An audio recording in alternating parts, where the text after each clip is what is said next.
এই গরমের মধ্যে ঠান্ডা ঠান্ডা শরবত কার না ভালো লাগে। আসসালামু আলাইকুম, ওয়েলকাম টু লাইলাস ক্রিয়েশন। আমরা আজকে এই গরমের মধ্যে করেছিলাম আনারস শরবত আর কাঁচা আমের শরবত। তোদের শুনতো কথা চুক্তি করে, বলে নাকি ঘর বানাবে রামধনুদের নিয়ে। আমাদের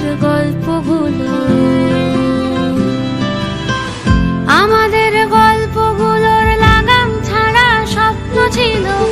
ভোরে তার চকচকে রোদ, বৃষ্টি ছিল রাতে।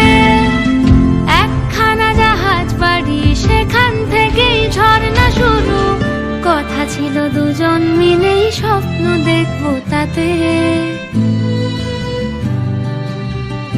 আমাদের ইচ্ছে ছিল হারিয়ে যাব ইচ্ছে করেই, নিজেদের মন ভাঙবো নিজেই নেব জুড়ে।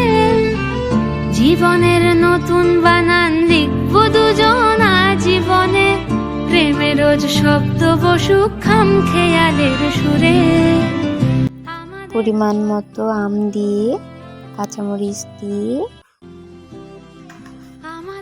চিনি, লবণ, লেবুর রস, চিনি, পুদিনা পাতা দিয়ে পানি দিয়ে নিচ্ছি। তোদের শুনতো কথা চুক্তি করে, বলে নাকি ঘর বানাবে রামধনুদের। আনারসের প্রয়োজন মতো চিনি আর পানি অ্যাড করে দিলেই হবে। আমার কাছে আনারসের শরবতটাই ভালো লেগেছিল। আল্লাহ হাফেজ। ভোরে তার চকচকে রোদ, বৃষ্টি ছিল রাতে।